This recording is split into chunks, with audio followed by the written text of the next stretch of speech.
Halo semuanya, balik lagi dengan saya Wisnu Arsa Kanjung di channel YouTube Discovery Arsa. Nah, pada video sebelumnya kita sudah menjelaskan mengenai perkembangan organisasi VOC serta kebijakan tanam paksa di kolonial Belanda. Ingat ya, pada saat itu daerah Indonesia itu disebut dengan kolonial Belanda. Nah, pada video kali ini kita akan meneruskan membahas mengenai kebijakan-kebijakan yang diterapkan oleh pemerintah Belanda di Indonesia.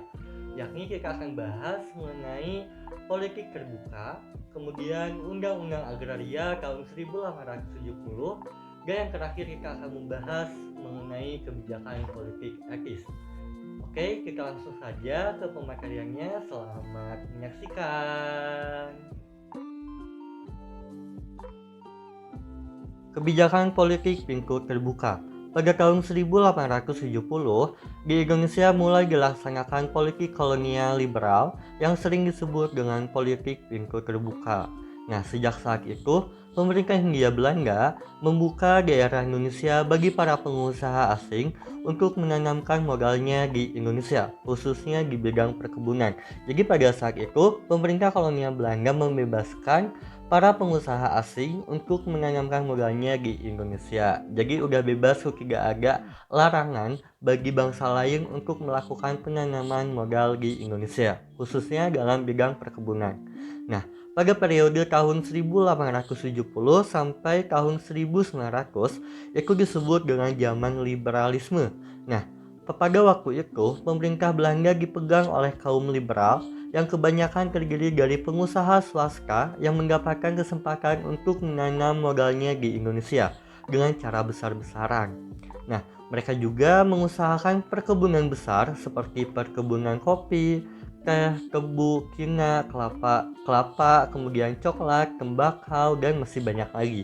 Nah, mereka juga mendirikan pabrik seperti pabrik gula, coklat, teh, rokok, dan lain sebagainya.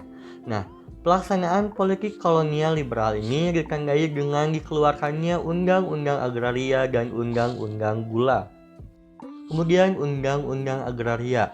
Nah, undang-undang ini merupakan sendi dari peraturan hukum agraria kolonial di Indonesia yang berlangsung dari tahun 1870 sampai 1960, bahkan sampai Indonesia setelah merdeka. Nah, peraturan itu dihapus dengan dikeluarkannya UUPA, yakni Undang-Undang Pokok Agraria tahun 1960 oleh Pemerintah Republik Indonesia. Jadi, Undang-Undang Agraria ini telah berlangsung selama 90 tahun. Nah, undang-undang itu tercantum dalam pasal 51 dari Peraturan Pokok Undang-Undang Hindia Belanda. Nah, Menteri Jajahan Belanda yakni Guy Wals ini berjasa sangat besar untuk menciptakan undang-undang agraria ini yang isinya antara lain sebagai berikut. Yang pertama, Gubernur Jenderal tidak boleh menjual tanah. Kemudian, Gubernur Jenderal boleh menyewa tanah menurut peraturan undang-undang. Dan yang terakhir, dengan peraturan undang-undang akan diberikan tanah-tanah dengan hak irpet, yaitu hak pengusaha untuk dapat menyewa tanah dari gubernemen paling lama 75 tahun dan seterusnya. Nah, Undang-Undang Agraria ini pada intinya menjelaskan bahwa semua tanah milik penduduk Indonesia adalah milik pemerintah kerajaan Belanda. Maka, pemerintah Belanda memberikan mereka kesempatan untuk menyewa tanah milik penduduk dalam jangka waktu yang panjang. Nah, sewa menyewa tanah itu diatur dalam Undang-Undang Agraria tahun 1870. Nah, jadi Undang-Undang Agraria ini tuh mengatur mengenai sewa tanah. Selain itu, undang-undang ini juga dimaksudkan untuk melindungi petani agar tanahnya tidak terlepas dari tangan mereka dan jatuh ke tangan para pengusaha. Jadi di sini kerajaan Belanda ini berusaha untuk melindungi tanah-tanah daerah Indonesia agar tidak diambil alih oleh penduduk Indonesia dan oleh para pengusaha asing dari negara selain Belanda. Kemudian, dengan dibukanya perkebunan di daerah pedalaman, maka rakyat Indonesia langsung berhubungan dengan dunia modern.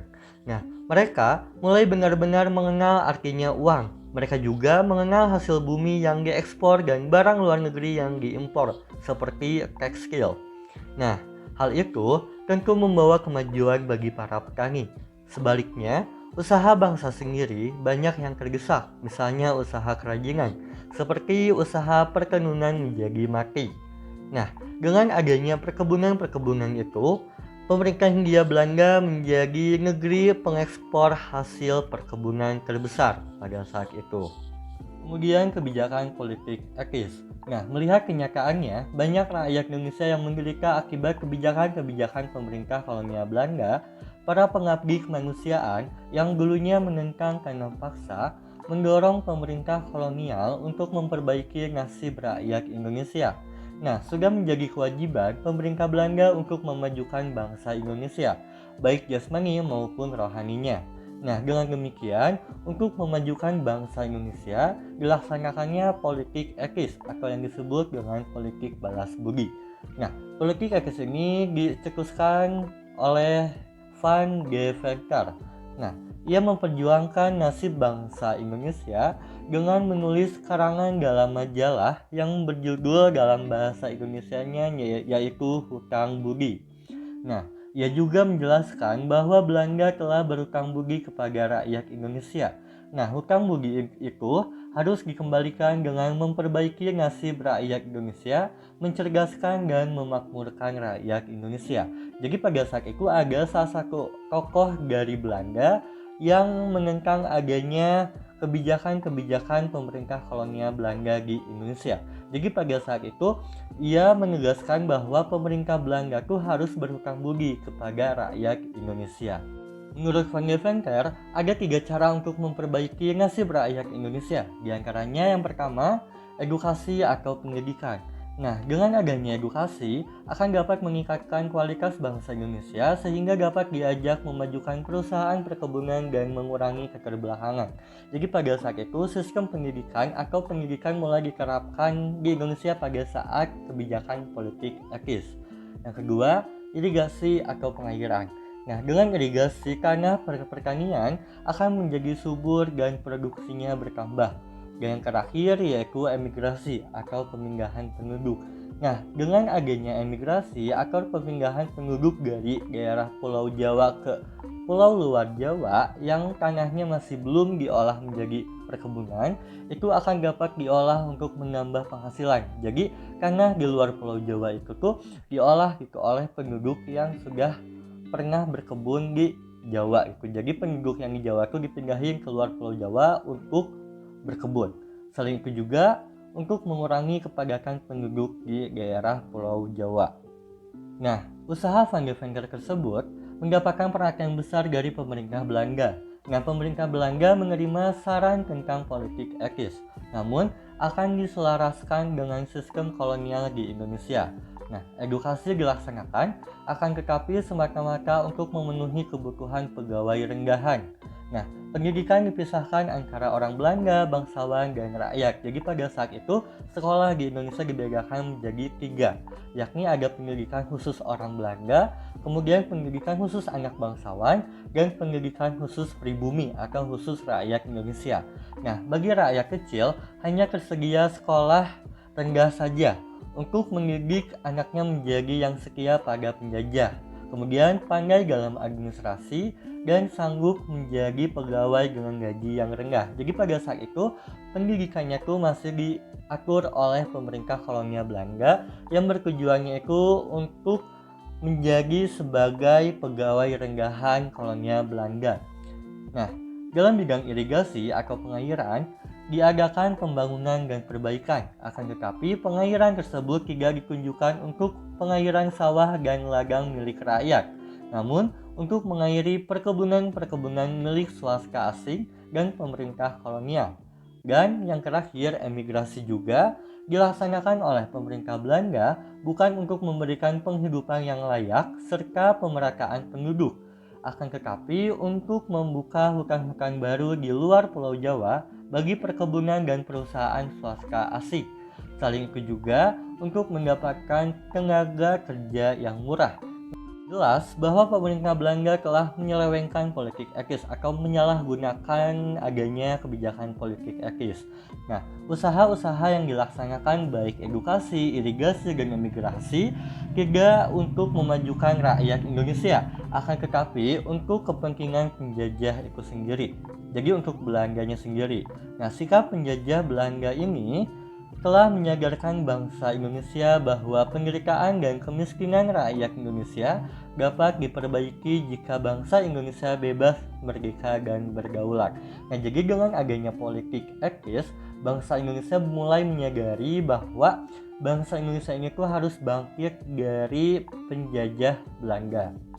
Maka dari itu, di sini penduduk Indonesia mulai melaksanakan perlawanan-perlawanan terhadap bangsa Belanda. Nah, jadi itu saja materi mengenai kebijakan-kebijakan yang diterapkan oleh pemerintah Belanda di daerah Indonesia. Nah, pada intinya, kebijakan-kebijakan yang telah diterapkan oleh Belanda ini sangat menguntungkan bagi pihak Belanda.